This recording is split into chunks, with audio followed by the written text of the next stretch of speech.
Now, mobsters and gangsters have been a popular source of inspiration for film, and have led to some of the most classic films that most film students today look at for inspiration. But from what I've noticed, and a lot of people share this opinion, is that a lot of the ones that have come out recently haven't been as good as some of the classics. This may be because we're all being hipsters and are just like, oh, it's not as good as da-da-da or da-da-da. Or it could just be that studios just aren't giving it their all anymore. In the case of this week's film, I'm gonna assume the latter. So yeah, hello and welcome to another episode of Romney's Reviews.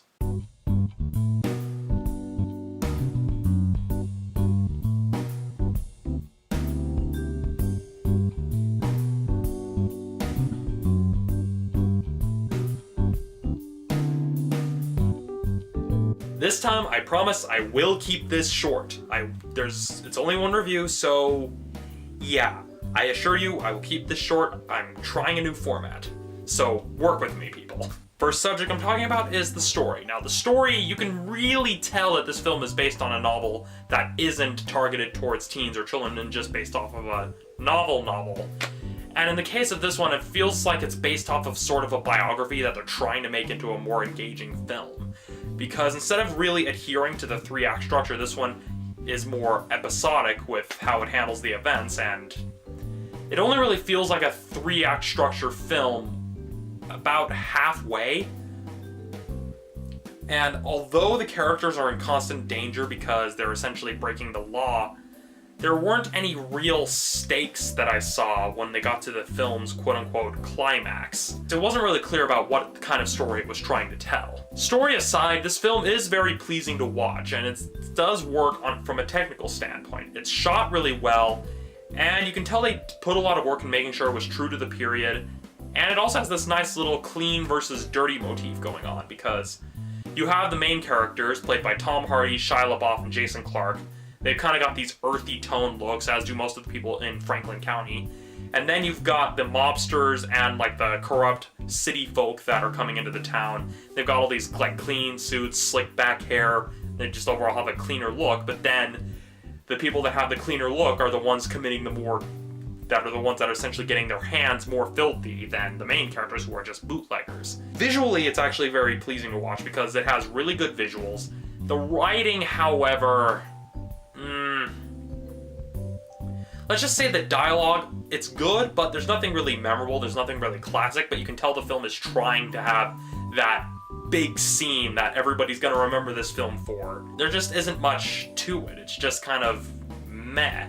Now, the acting, it's pretty good. I mean, Tom Hardy does a good job, although he's not in as much of a film as much as I would have liked, because his character was infinitely more interesting than Shia LaBeouf's character, even though Shia LaBeouf's character is the one that's more of the central focus.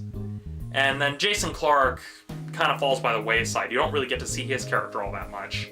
Guy Pearce's performance is, well, over the top, but in a good way. It's not like 80s villain over the top, but it's not like a completely subdued, down-to-earth performance. Overall, the acting is pretty good.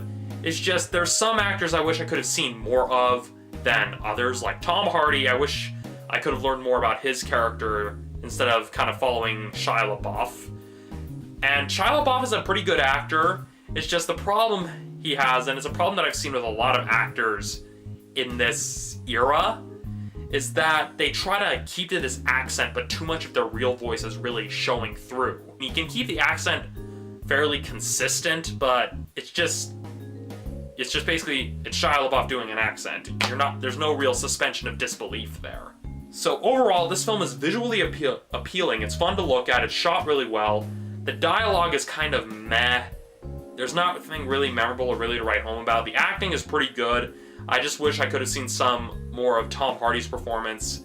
And basically, Shia LaBeouf, he can't really do accents that well. I mean, he does a pretty good job with this accent, but again, it's just kind of a case where too much of their real voice is getting through. Overall, I'm giving Lawless a 3.5 out of 5. The story is kind of meh, the dialogue's kind of meh, but visually, I like the film from a visual standpoint. It has some pretty good visuals. I like the contrast they established with the like clean versus dirty, black and white sort of contrast. That's pretty much what I've liked about it, is that it's a very good film visually, but as a film that's supposed to tell a story, it's not that great.